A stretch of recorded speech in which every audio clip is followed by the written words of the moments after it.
Bonjour et bienvenue sur Objectif Photographe. Alors je me nomme Christophe Serrano, vous ne me connaissez pas encore. Je suis un photographe qui évolue plutôt dans le monde de la mode et du mariage, ça fait un peu plus de 10 ans que je fais ça. Et j'ai créé une série il y a quelques temps sur le thème des super-héros, et notamment les super-girls. Et alors pourquoi je vous parle de ça? C'est parce que cette série, sans Photoshop, je n'aurais pu réaliser cette série. Et aujourd'hui, nous allons essayer de découvrir ce logiciel qui est si fabuleux pour les photographes. Et donc nous allons aborder Photoshop dans ses concepts. Pourquoi ces concepts? Parce que Photoshop, il suffit de connaître quelques concepts de base pour pouvoir utiliser le logiciel déjà de manière efficace. Et une de ces bases essentielles, peut-être la première base à connaître, ce sont les calques.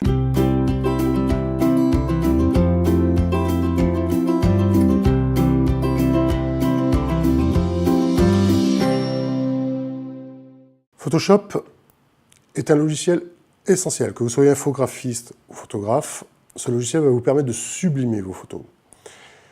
Mais pour pouvoir l'utiliser correctement, il faut être capable de comprendre quelques concepts essentiels. Et c'est ce que nous allons voir aujourd'hui, en commençant par un des concepts de base qui est vraiment peut-être le premier concept à connaître, ce sont les calques. Alors, avant de découvrir le logiciel, on va essayer de découvrir son environnement, puisque c'est la première fois que nous voyons le logiciel dans cette vidéo ensemble. Alors, j'ouvre Photoshop. Donc, première chose, nous allons ouvrir une image. Donc, pour ça, je fais Fichier, Ouvrir. On va chercher une image qui va nous servir pour ce tuto. Donc, nous voici dans l'environnement de Photoshop. On va découper Photoshop en trois grandes zones. La première, ce sont les outils que vous voyez ici à gauche. Dans ces outils, nous avons un premier groupe d'outils qui permettent de gérer tout ce qui est déplacement d'image, sélection, recadrage. La deuxième zone comprend tout un ensemble d'outils qui sont de l'ordre des pinceaux pour peindre, des tampons, des pansements, c'est des outils correcteurs qui vont nous permettre de corriger des images, etc. La troisième partie concerne plutôt les graphistes avec tout ce qui est texte et objets vectoriels pour créer des objets, des logos par exemple. Et la dernière partie sont de la manipulation même de la fenêtre de Photoshop, c'est-à-dire les couleurs, la loupe pour zoomer son image, etc. Ensuite, nous avons une barre de menu en haut, sur laquelle nous reviendrons au fur et à mesure de nos besoins. Et nous avons à droite différentes fenêtres, dont la fenêtre des calques, qui est vraiment la base essentielle, dans laquelle d'ailleurs apparaît notre image arrière-plan. Alors tout d'abord, pour comprendre le concept des calques, il faut vous rappeler les calques de votre enfance, la feuille calque que vous utilisiez à l'école, sur laquelle qui était transparente, que vous mettiez par-dessus votre image. Mais ici, c'est pareil. Nous allons avoir, les calques sont en fait des couches d'images qui vont se superposer. Alors ça peut être une image, ça peut être un objet, ça peut être du texte, ça peut être un logo, ça peut être un calque de réglage. Un calque de réglage nous permettant par exemple de passer une image en noir et blanc. Donc voyons un peu mieux comment ça se passe. Dans l'interface de la fenêtre des calques, alors tout d'abord déjà si vous avez un souci pour l'afficher, vous cliquez sur Fenêtre, Calque, afin de faire apparaître la fenêtre des calques. Donc dans un premier temps, nous allons voir comment créer un nouveau calque, c'est-à-dire une feuille transparente. Alors deux méthodes, soit je clique dans Calque, Nouveau Calque, soit je descends en bas à côté de la petite poubelle, dans la fenêtre des calques, j'ai un petit onglet qui me permet de créer un nouveau calque. Alors on voit ici que j'ai une fenêtre qui est apparue, qui se nomme Calque 1, dans lequel nous voyons un damier en fait qui signifie que le calque est transparent. Dans ce calque, nous pouvons y mettre plusieurs choses. Alors je vais prendre par exemple l'outil pinceau, que vous trouvez à gauche. On va choisir une forme d'outil simple. On va choisir une couleur. En cliquant dans les couleurs, je vais prendre par exemple du rouge. Et je vais peindre une forme. Nous voyons ici que cette couleur rouge que je viens de peindre recouvre dans le calque 1 notre image arrière-plan. Alors, pour vous montrer comment ça fonctionne, en haut, vous voyez, j'ai le premier outil, la petite flèche me permet de déplacer. Je vais donc déplacer ma forme pour bien vous montrer que je recouvre comme si c'était un objet par-dessus mon image. Continuons l'exemple. Je crée un calque supplémentaire. On va choisir cette fois-ci une couleur bleue. Et je crée, et je vais peindre une seconde forme qui recouvre la première. Comme vous voyez, le bleu recouvre le rouge qui recouvre l'arrière-plan. Si je déplace le bleu, on va voir que je recouvre mon image. Ici, dans cette fenêtre de calque, le calque bleu recouvre le calque 1 qui recouvre l'arrière-plan. Une des premières choses qu'on peut faire dans la manipulation des calques, c'est changer l'ordre des calques. Pour ceci, il suffit par exemple de cliquer sur le calque 1 pour le sélectionner, de rester cliqué en faisant clic droit, de rester appuyé, de tirer, déposer. Et je dépose le calque 1 par-dessus le calque 2. Et nous voyons ici que ma forme rouge recouvre ma forme bleue. Deuxième intérêt de la fenêtre des calques, c'est que nous pouvons gérer la transparence du calque. Donc, l'intensité avec laquelle le calque se mélange avec les autres.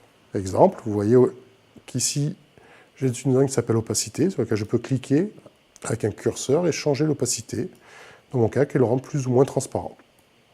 Cet outil-là est important puisqu'il nous permettra, par exemple, dans le cas d'effet de calque de réglage que nous verrons tout à l'heure, de doser en fait l'effet de notre réglage. Alors une chose importante, pour pouvoir faire apparaître ou disparaître un calque, il suffit de cliquer sur l'œil, qui est ici à gauche dans la fenêtre. Faisons un exemple concret, un exemple de plus de photographe. Je clique sur mon arrière-plan. On va créer par exemple un calque de réglage pour passer notre image en noir et blanc. Alors pour ceci, deux méthodes.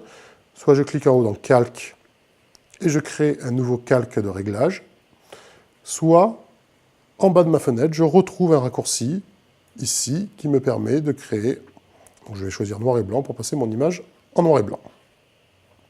J'ai ici une fenêtre de propriété qui vient de s'ouvrir, qui est liée à mon calque de réglage, et qui me permet donc de toucher les réglages justement de ce calque. Alors continuons, je vais vous montrer qu'on peut ajouter une image. Alors pour ça, on va ajouter par exemple le logo d'Objectif Photographe. Donc je clique sur Fichier, Importer et incorporer. On va chercher ici le logo, je clique Importer, et nous voyons notre logo apparaître. Avec l'onglet et la flèche, je peux déplacer mon logo. Alors revenons sur notre calque de réglage. Je voulais vous expliquer un détail important. Vous avez vu que lorsque j'ai créé le calque de noir et blanc, une fenêtre blanche est apparue. On appelle ça un masque de fusion. Ne vous inquiétez pas, on reviendra sur cette notion justement dans le prochain tutoriel.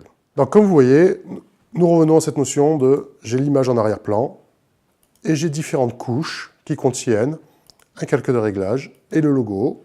Et nous avons toujours notre calque 2 et notre calque 1 où j'avais peint mes couleurs tout à l'heure, que j'ai désactivé.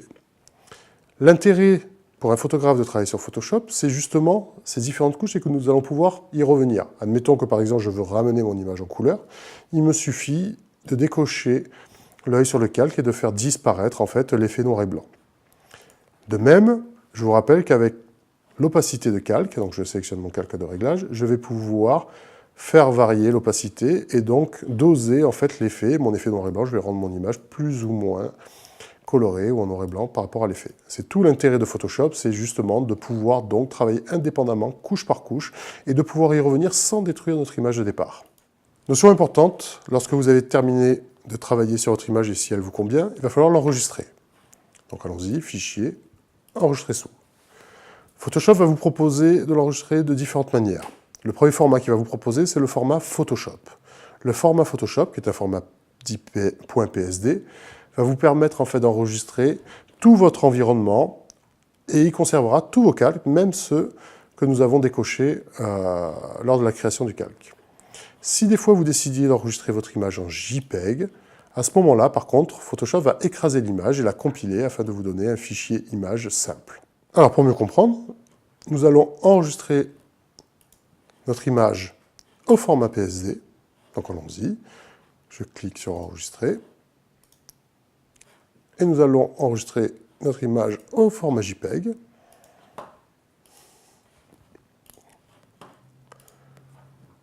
Ici, voilà, donc nous allons fermer notre fenêtre. Alors je vous propose de réouvrir les fichiers pour qu'on voit ce qui se passe.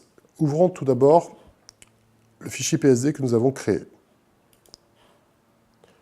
Lorsque j'ouvre le fichier PSD, on retrouve la totalité de nos calques avec tous les réglages que nous avons faits.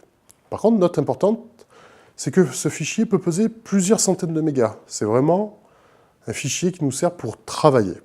Mais si vous désirez publier votre photo, par exemple, sur Internet, ou si vous voulez simplement l'enregistrer, un JPEG va peser de quelques kilooctets à quelques mégas. Et à ce moment-là, si j'ouvre mon fichier JPEG, ici, nous retrouvons notre image, mais en fait, vous voyez bien que dans la fenêtre calque, tous mes calques ont disparu. Et cette photo-là, suivant sa résolution, fera que quelques mégas. Nous voici donc à la fin de ce premier tuto qui avait donc pour but de vous faire découvrir le logiciel Photoshop et ses bases essentielles pour pouvoir appréhender ce logiciel. Bien sûr, si vous avez aimé cette vidéo, écoutez, je vous propose de vous abonner à notre chaîne YouTube. Vous pourrez d'ailleurs y découvrir des vidéos bonus. Et bien sûr, vous pouvez nous retrouver sur le site Objectif Photographe, dans lequel vous trouverez des dizaines de tutoriels sur la photographie. Merci, à très bientôt.